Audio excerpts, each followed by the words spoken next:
Shalom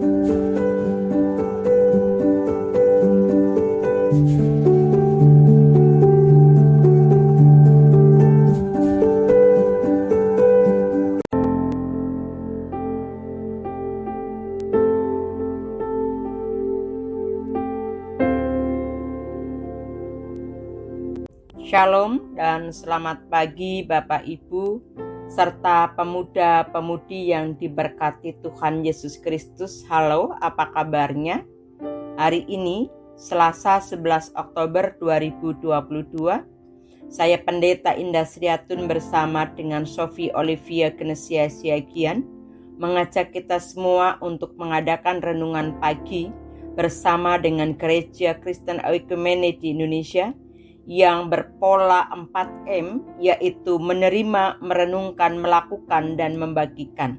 Renungan kali ini mengambil tema dalam negeri pembuangan atau dalam negeri pengutusan. Untuk itu, marilah kita bersatu dalam doa.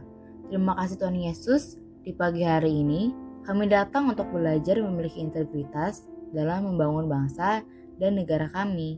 Kami mohon, dengarkanlah doa kami. Dalam nama Yesus Kristus kami berdoa. Amin.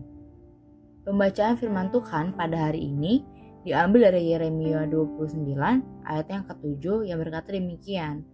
Usahakanlah kesejahteraan kota kemana aku buang, dan berdoalah untuk kota itu kepada Tuhan, sebab kesejahteraannya adalah kesejahteraanmu. Berdasarkan pembacaan firman Tuhan tadi, memunculkan 3 pertanyaan begini. Apakah tujuan Allah menempatkan saudara dalam sebuah desa atau kota? Ketika Allah menempatkan kita pada suatu daerah, kota maupun desa, ada maksud Allah untuk kehidupan kita dan lingkungan tersebut. Pada ayat ini dikatakan untuk mengusahakan. Artinya, kita tidak boleh berdiam diri. Kita hendaklah giat untuk menciptakan kesejahteraan di mana kita tinggal. Apakah yang harus diusahakan untuk kesejahteraan kota tersebut? Menurut saya, dengan hidup berdamai dengan kota di mana kita tinggal dan selalu memiliki kerinduan untuk mensejahterakan kota tersebut. Mengapa kita harus berdoa bagi kesejahteraan suatu kota? Jelas sekali di sana dikatakan bahwa kesejahteraan kotamu adalah kesejahteraan kita. Sengsara kota kita pasti akan mengalami dampaknya. Terima kasih untuk jawaban-jawabanmu, Nak. Keseluruhan dari Yeremia 29 ini membicarakan tentang pesan Tuhan Allah melalui Nabi Yeremia kepada umatnya Israel yang berada dalam pembuangan di Babilonia. Pesan ini ditulis sekitar tahun 597 SM, mungkin 1 atau 2 tahun sebelum mereka tiba di Babel sebagai tawanan. Tuhan memberitahukan hal-hal yang harus dilakukan oleh umatnya selama mereka berada di kota tempat mereka ditawan, disertai dengan janji-janji pertolongan dan pemeliharaan Tuhan. Tuhan juga menyatakan janji-janji penyelamatan dan pembebasan umat Israel dari pembuangan di Babel pada saat nanti. Pembuangan Babel adalah suatu krisis. Krisis ini berpusat pada kelompok keagamaan yang merupakan pekerjaan rumah para sosiolog dan antropolog. Mereka berusaha merelevansikan peristiwa pembuangan dengan membandingkan simbol-simbol. Saya akan mengilustrasikan seperti ini. Ada 2 pemuda diterima di perguruan tinggi negeri atau disebut dengan PTN, pilihan terakhir mereka. Meski kecewa, keduanya pun mulai kuliah. Bedanya, yang pertama merasa terbuang dan sekedar bertahan. Sedangkan yang kedua, kuliah sebaik mungkin karena percaya Tuhan punya rencana indah dengan menempatkannya di sana.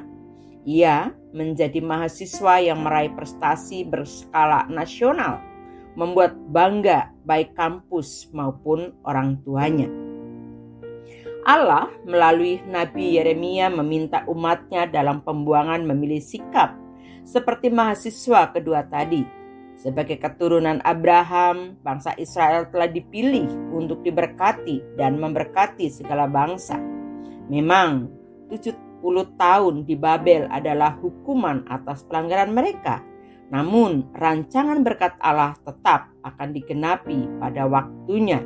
Itu bisa dilihat dalam ayat 10 sampai ayat 14. Maka tak heran Allah mengutus mereka mengusahakan shalom di tempat yang tidak mereka sukai itu. Allah mau mereka hidup normal, bahkan maksimal, sebagai wujud kesaksian umat pilihannya di tengah bangsa asing. Dalam perspektif surga, bangsa yang dibuang itu sebenarnya juga sedang diutus Allah.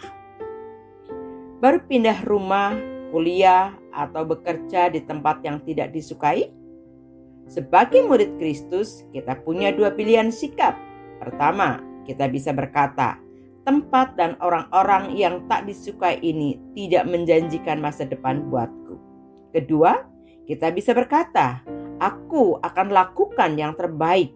Allah ada di tempat ini dan Dia punya rencana atas hidupku, juga atas tempat dan orang-orang yang tidak disukai ini melalui hidupku. Sikap mana yang saudara pilih? Seorang buangan sekedar bertahan atau seorang utusan menjaga kesaksian dan mengusahakan perubahan? Mari bagikanlah kepada rekan sekerja, sekolah, tetangga, anggota jemaat, atau komsel untuk hidup konsisten. Mari Bapak, Ibu, Saudara sekalian kita menutupnya di dalam doa. Sungguh kami hendak bersyukur kepadamu Bapa, sebab memiliki bangsa dan negara Republik Indonesia ini. Kami akan membawa kabar kesukaan untuk bangsa ini dengan terus berusaha dan mendoakan bangsaku ini untuk terus maju dan beradab. Dalam nama Yesus Kristus kami bermohon. Amin. Terima kasih Bapak, Ibu, Saudara-saudari yang diberkati Tuhan, yang telah bersaat teduh bersama dengan keluarga kami. Selamat beraktivitas. Tuhan Yesus bersama saudara dan saya. Amin.